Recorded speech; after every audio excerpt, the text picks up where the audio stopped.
Sedovšek, sorry. And he's going to be talking about easing the pain of front-end web shell with different methods and tools. So everyone join me in welcoming Rob.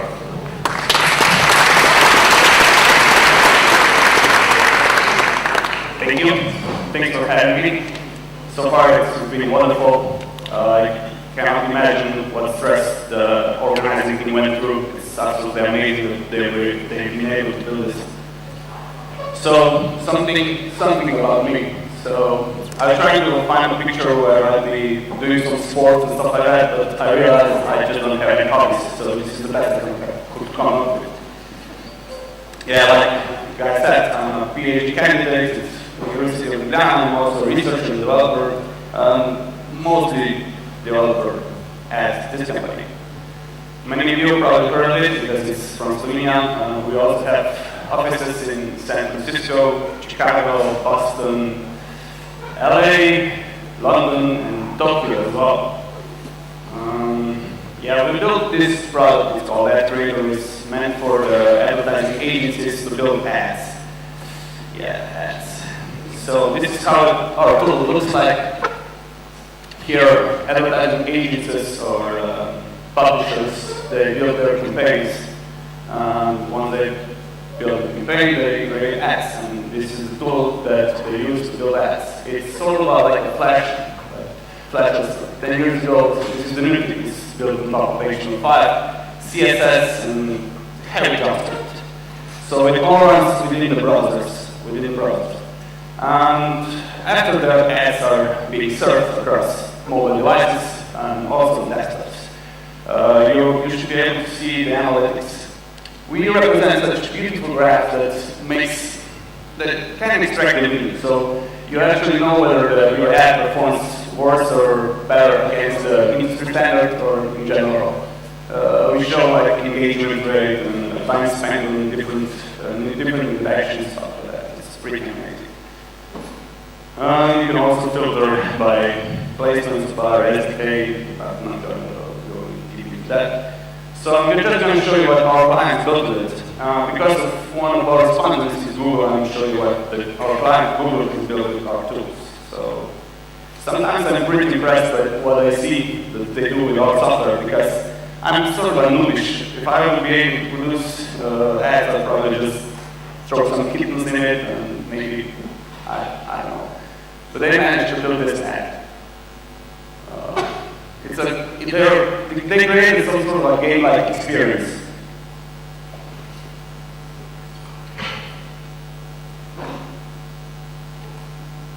And users tend to engage with such ads way more than they do with a regular text ads. So we're targeting the premium brands that value the creative, and they spend a lot of time just building ads that look good, are performance efficient. So we're all targeting the bigger, best brands.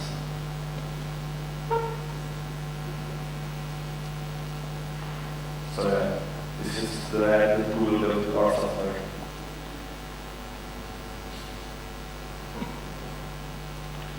So my talk was titled Front-End Hatred. It's pretty harsh work. I don't actually hate front-end development, but I found some different parts of what at that point I didn't like or because I probably didn't understand it. I'm just going to walk you through some of these, what I found were interesting or strange or odd. So if I apply this CSS rule to the HTML down below, what would be this paragraph effect? I'm looking for the answer now. Come on. That should be an easy question. It's 20. That's correct. Yeah. But what if I apply this to the sector and let's say if the paragraph is empty, I would like it to be a height of 0. That would enable us to do some sort of height if it has no content. What would it be in the first example? Exactly. And the second one? 0. Yeah, that's correct. It took me some time to realize that even an empty line means that there's something inside. It might not be so obvious, but apparently you know it. So good. Another thing, you can probably read it. The question is, what's the line height in this example of this model box? 20 pixels. Yeah, that was my assumption as well. But it turned out it's normal. That's the reason, because we're using the shorthand property, or that it's font. And we're not specifying the line height in that shorthand property. That means it's going to default back to a value which is normal. So this is one of the what the fucks. Yeah, they're all one happy family. So, font family, is this declaration legal? Well, it turns out it is. You don't have to use parentheses when you're specifying font families. But what if you do this? This will actually choose one of the font families from the category that's called monospace. It has monospace in it. It allows you to use serif, sans serif, condensed, curved. But if you do it like this, it's going to look for the font family that's named monospace, which doesn't exist unless you actually name one font family in monospace. What about this? Is this valid? The first one was valid, so what about this one? It's not. Yeah, it's not. You could have guessed it, right? And that's because it's the integer. It turns out you need to escape them. If you don't want to write parentheses, you have to escape. But this one is valid. It's like, what? So if you're willing to learn more about this, you should visit this link. Another thing that I stumbled upon was this. If we mouse over the calculator element, it will recalculate size. And this is normal because we're applying a border of 1 pixel over the element.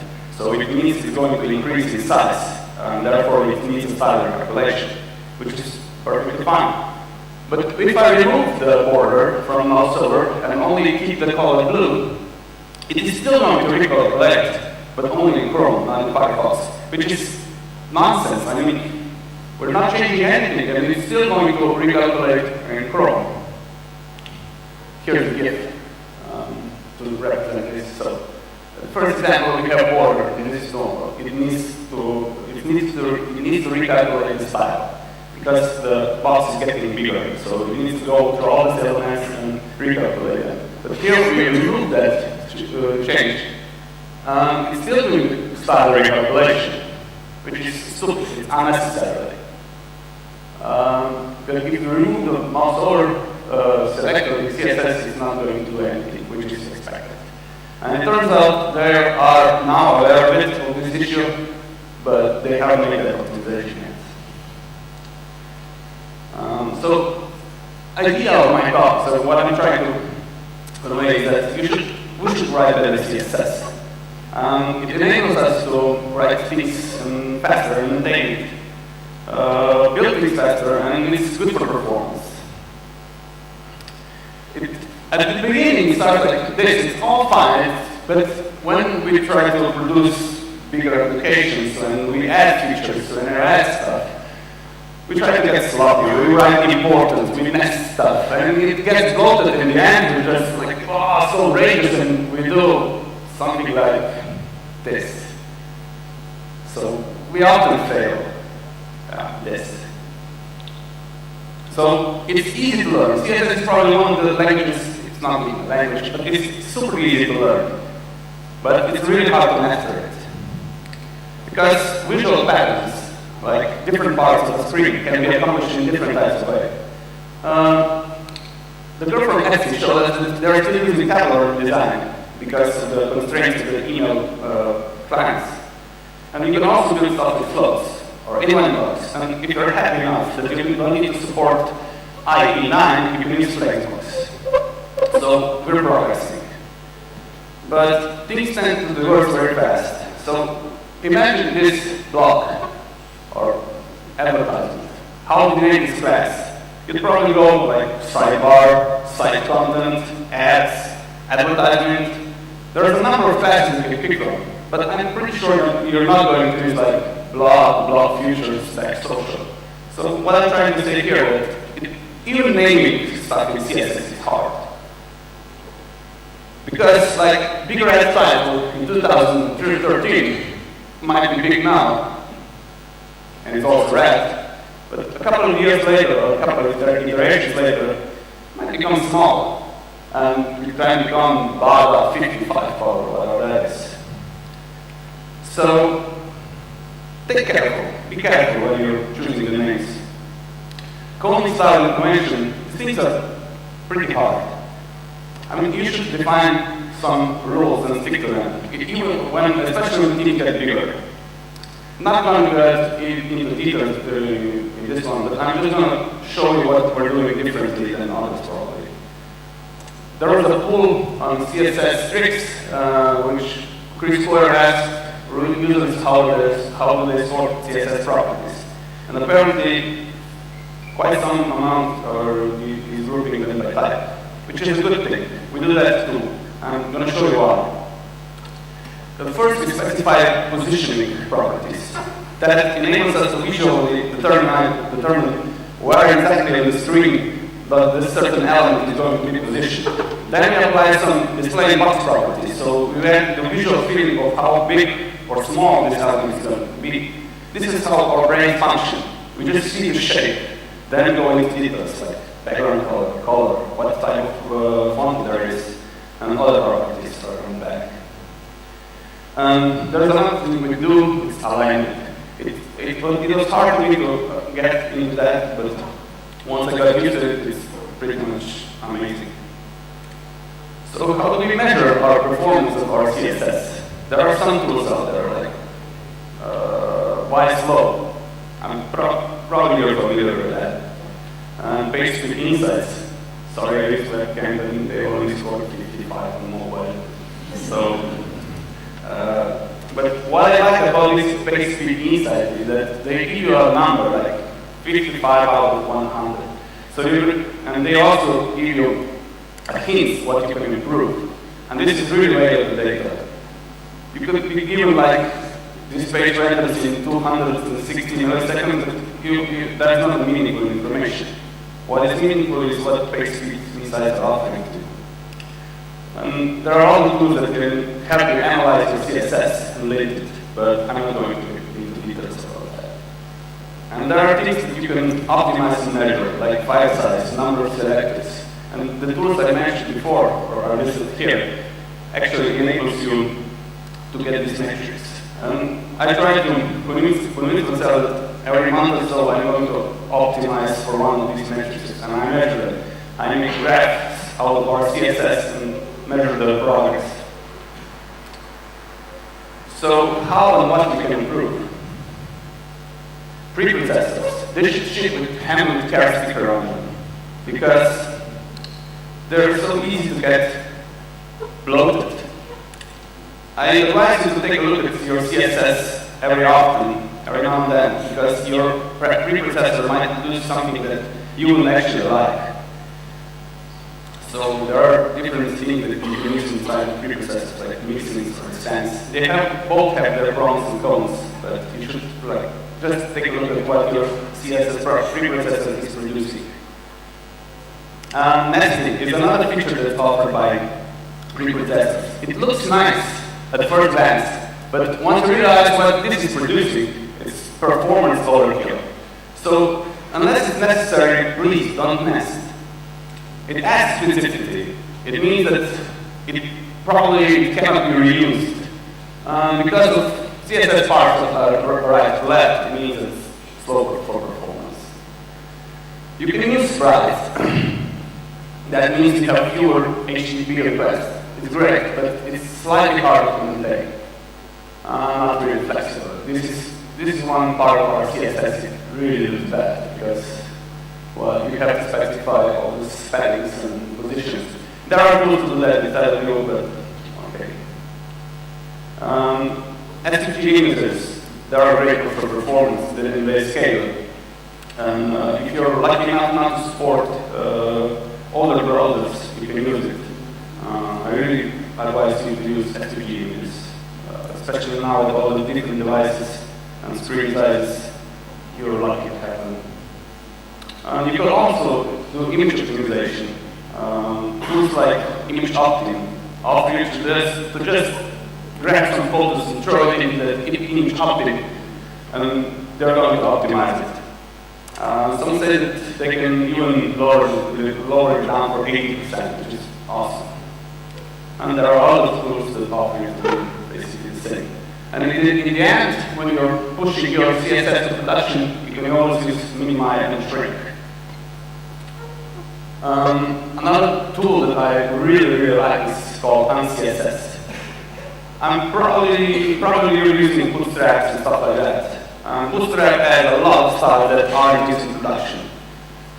And you can use uncss to determine which styles are in use. It works really simple and it's efficient. I'm taking again an example from webcam. And it says in the Google developer tools in the audit panel, it says that 81% of style is in use. It's not that bad, but it's an overkill. You're sending the data to users that aren't actually in use. So if uncss is able to remove that style, it's not in use. Another thing that can cause performance issues are painting. And Google Chrome tools offer us this beautiful timeline, which enables us to see which frames take longer to paint. If your timeline looks like this, there's probably something heavy going on. You should aim to have 60 frames per second, but apparently in this site, something's, not optimized. But they're offering tools like this, show paint rectangles. And if you enable this feature, you're going to see which part of your application are being repainted. And you can also choose enable continuous page repainting. By doing so, it's going to repaint it every second, or just continuously going to repaint it. And it's going to give you this very much needed information regarding how long does it take for your page to get repainted. And if you have this enabled, and you go to the CSS panel inside from DevTools, you're going to be able to turn some stuff off and on, and remove some elements, and add some elements, change CSS on the fly, and you're going to be able to, in real time, see what's causing those performance issues. I really like this feature, but there's a lot of room for improvements here. I mean, I'm pretty sure that they can optimize this behavior. Instead of me going and checking every CSS property that's living inside of my rule set, I think it's possible for them to do that automatically. But these tools are still some sort of work in progress. They're beta. They just weren't around like half a year ago. That means that CSS is evolving. It's not that kid language that it was used to be like 5 years ago.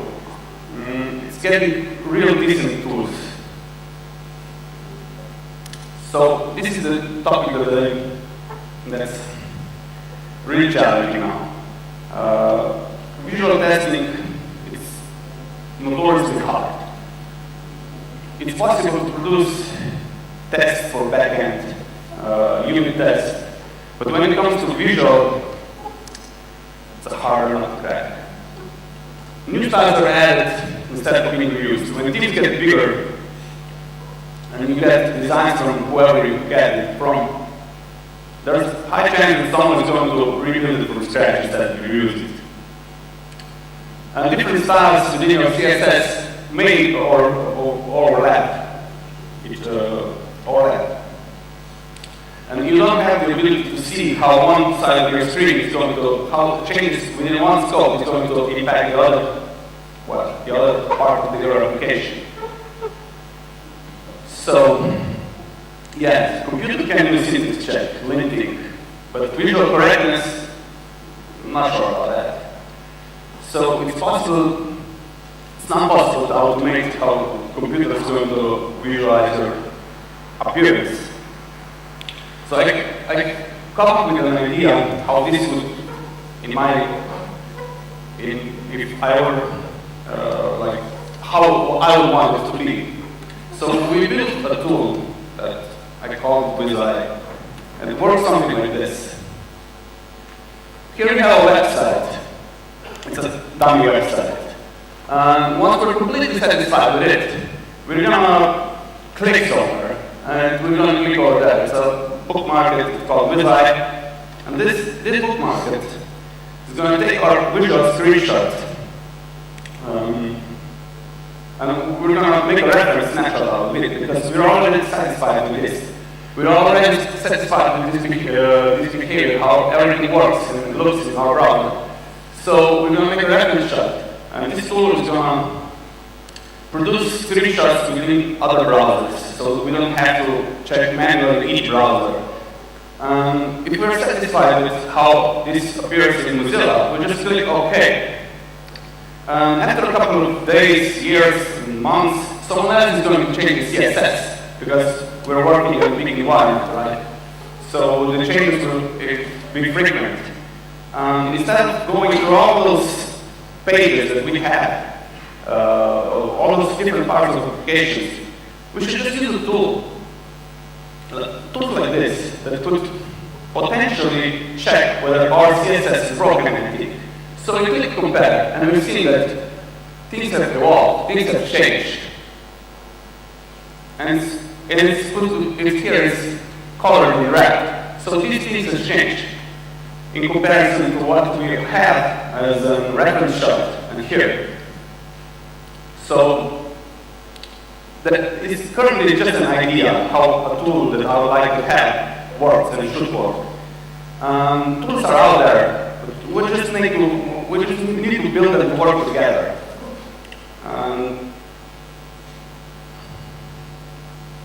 So to recap this, once you're satisfied with your design, you should save it somewhere. You should save it with a simple click on a bookmark or somewhere.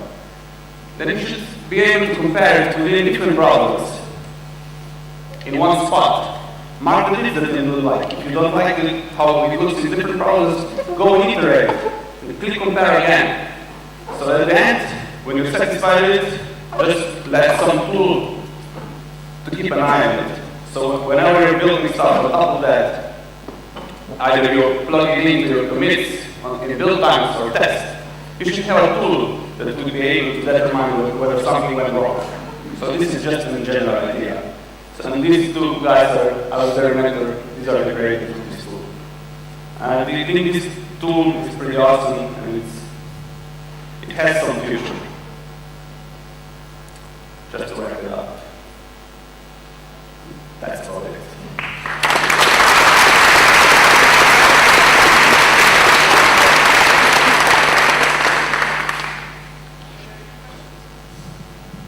Are there any questions?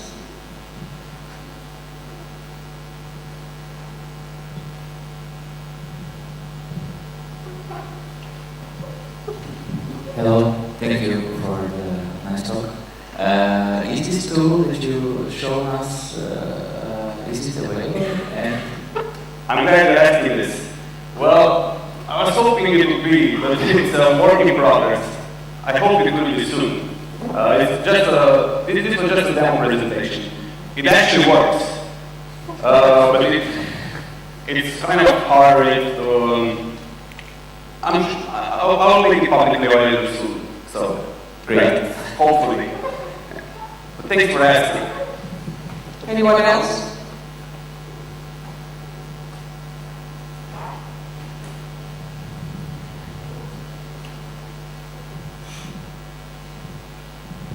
Hi, thanks for the a question about WizEye. What about user interaction? Capturing a screenshot, only capture the phone, but about hovering, about things like that? Yeah, there are some things that weren't covered, and I completely agree. And it's also true with like dynamic content. It's hard to maintain that. What this tool does is it just captures the current state. It doesn't make a reference on the URL. It takes all the DOM that's being parsed and it stores it. So the DOM is not going to change. Only CSS is going to change in the future. We're still looking at the potentials how to have this, step-driven test. But so far it only covers the current state of the application. So of course, that's one thing that probably we're going to build in the future if we have some time, resources.